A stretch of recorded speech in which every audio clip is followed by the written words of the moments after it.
सृष्टि रचना में ईश्वर का योगदान। सृष्टि रचना में ईश्वर का योगदान नहीं है, ईश्वर काल्पनिक है। ये कैसे बनी है हमें समझना है। ये उन लोगों के लिए है जो किसी भी धर्म, भगवान, देवी देवों को बिल्कुल नहीं मानते, खासकर हमारे साइंस। नमस्कार दोस्तों, आप सभी का वेद विद साइंस नामक चैनल पर स्वागत है। कारण के बिना कार्य नहीं होता। गति के नियम अनुसार परमाणु कण तब तक गति नहीं करते जब तक कोई बाहरी बल उस पर कार्य न करे। सृष्टि बनने से पूर्व परमाणुओं में स्वतः गति कैसे हुई? जहाँ बुद्धिपूर्वक की गई रचना है वहाँ रचने वाला क्यों न माना जाए? घड़ा भी स्वतः नहीं बनता जब तक कोई बुद्धिपूर्वक उसे नहीं बनाए, चाहे मिट्टी विद्यमान हो। फिर से व्यवस्था में चलने वाली सृष्टि बिना किसी बुद्धिमान के कैसे बनी? आधुनिक विज्ञान के अनुसार सूर्य पृथ्वी की दूरी, आकार व द्रव्यमान बहुत नाप तोल कर रखा गया है। इसे हैबिटेबल जोन कहते हैं। यदि सूर्य के अधिक निकट होती तो जल जाती, दूर होती तो जम जाती, अधिक बड़ी होती तो दूरी बढ़ानी पड़ती, छोटी होती तो कम करनी पड़ती। ये बुद्धि किसकी है?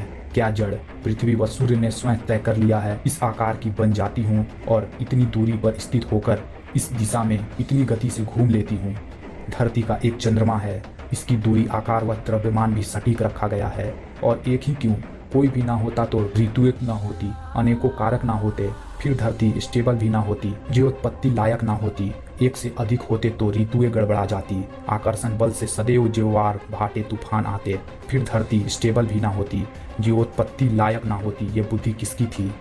धरती का आकार व द्रव्यमान बहुत ही सोच समझ कर रखा गया है ताकि गुरुत्वाकर्षण बिल्कुल सटीक रहे, ना कम की धरती पर टिक ही ना पाए, एक कदम चलने पर काफी ऊपर उड़े फिर नीचे आए, ना अधिक की पांव जम ही जाए तो हड्डियां टूट जाए। यह पैरामीटर किसने तय किया? वायु का घनत्व व दबाव भी इतना सटीक कि छोटे से छोटा जीव व बड़े से बड़ा जीव जी सके, श्वास ले सके। वायु में गैसों का मिश्रण का अनुपात भी बड़ा तोल कर रखा गया है। ये बिगड़ा नहीं कि धरती और जीवन खतरे में पड़ सकता है। चुंबकीय क्षेत्र, ओजोन परत जो सूर्य की किरणों को फिल्टर करती है, ये सब एक्सीडेंटल बना हो ही नहीं सकता। रचना को देख के रचनाकार का, सृष्टि को देख के सृष्टा का, नियम को देख के नियंता का, एवं व्यवस्था को देख कर व्यवस्थापक का अस्तित्व क्यों न माना जाए? कभी सुना है रचना तो हुई है पर किसी ने नहीं की? कभी सुना है नियम है पर किसी ने बनाया नहीं? कभी सुना है व्यवस्था तो है पर कोई व्यवस्थापक नहीं? हाइड्रोजन गैस के दो व ऑक्सीजन गैस का एक परमाणु मिलके H2O जल बनता है और H2O2 मिलके हाइड्रोजन परऑक्साइड। ये किसकी बुद्धि थी कि H2O में एक और O को जोड़ने से रोका? अन्यथा समुद्रों, जलाशयों, नदियों में H2O2 भरा होता। आधुनिक विज्ञान के अनुसार जल जीवन के लिए अत्यंत आवश्यक है। सृष्टि के हर कार्य में व्यवस्था है। मनुष्य से मनुष्य, कुत्ते से कुत्ता, बिल्ली से बिल्ली, बंदर से बंदर, गेहूं के बीज से गेहूं, बाजरे से बाजरा आदि उत्पन्न होता है। आज तक किसी व्यवस्था का अतिक्रमण नहीं हुआ। ये व्यवस्था किसकी है? धरती की आबादी 700 अरब है। सभी अपने घरों से बाहर निकले, हाथ में गेंद लेवे और ऊपर उछाले, सारी की सारी गेंदें अवश्य नीचे आएंगी, एक भी अपवाद नहीं मिलेगा। ये अटल नियम बिना किसी नियंता के बनना असंभव है। धरती व ब्रह्मांड से सैकड़ों भौतिक के नियम कार्य कर रहे हैं जिन्हें मनुष्य खोजता है, ना कि बनाता है। ये किसने बनाया? जिस प्रकार कोई भी वस्तु, उपकरण का अपने आप बनना असंभव है, उसको बनाने वाले किसी चेतन बुद्धिमान की आवश्यकता अपेक्षित है। उसी प्रकार मनुष्य, जीव जंतु, पशु पक्षी के शरीर रूपी उपकरण बहुत बुद्धिपूर्वक बनाए गए हैं। ऐसे विज्ञान का कहना है। यह बुद्धि किसकी है? आज हजारों वैज्ञानिक उन्नति हेतु संलग्न है किंतु कृत्रिम रक्त नहीं बन सका। हमारे शरीर में ये बड़ी आसानी से मिनटों में बन जाता है। ये व्यवस्था किसने बनाई? मनुष्य की आंखें देखकर कैमरा विकसित हुआ, कान देखकर माइक्रोफोन, मुंह देखकर स्पीकर, नाक व चमड़ी का स्पर्श गुण देखकर विभिन्न प्रकार के सेंसर। क्या कोई कह सकता है उक्त डिवाइस, उपकरण बिना किसी बुद्धिमान वैज्ञानिक के बनाए स्वतः बन गए? मानते हो जिन्हें हम अत्यंत तुच्छ समझते हैं, वे मनुष्य के नाक के बाल भी वायु के फिल्टर पर फेफड़ों में पहुंचने वाला अनावश्यक कणों को रोकने का कार्य करते हैं। यह केवल एक उदाहरण दिया है। यह बुद्धि किसकी थी?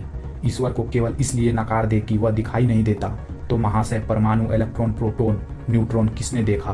गुरुत्वाकर्षण बल, हवा आदि सैकड़ों तत्व हैं जो नहीं दिखते। आधुनिक विज्ञान सबसे अधिक उन्हीं तत्वों पर निर्भर है जो नहीं दिखते।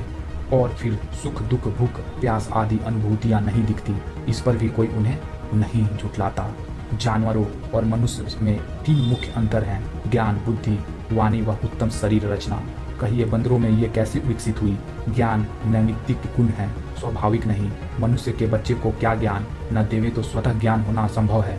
फिर बंदर का मनुष्य बन अपने आप बुद्धिमान हो जाना, ऐसा मानना बुद्धि की बात है या मूर्खता की? कोई माँ अपने बच्चे को कुछ ना सिखाए, ना बोले, ना बच्चा किसी प्रकार का शब्द सुने, केवल माँ उसे जीवित रखने के लिए जो आवश्यक है वही करे, दूध पिलाना, नहलाना, देखभाल करना, बस, तो वह बच्चा बोलना तक नहीं सीख सकता। विद्वान बनना तो दूर, इससे सिद्ध है कि ज्ञान नैमित्तिक गुण है।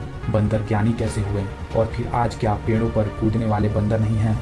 मनुष्य के बच्चे को बचपन से कोई भेड़िया पाले तो वह व्यवहार आदि में भेड़िया जैसा ही बन जाएगा। ज्ञान जब तक नहीं दिया जाए तब तक हो ही नहीं सकता। जो कहो कि प्रकृति, वस्तुएं आदि देख देख कर ज्ञानी बन गए तो ये झूठ है।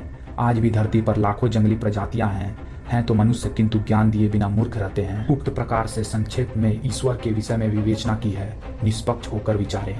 तथाकथित महान वैज्ञानिक उक्त साधारण सी बातें न समझ पाएं, अत्यंत आश्चर्य है। जबकि आइंस्टाइन जैसे वैज्ञानिक ने कहा था, मैं सृष्टि, ब्रह्मांड आदि को जितनी गहराई से जानता हूँ उतना ही मुझे किसी बुद्धिमान, शक्तिशाली व्यवस्थापक के होने का विश्वास दृढ़ होता जाता है। इस सिस्टम को बनाने वाला हमारे सोच से परे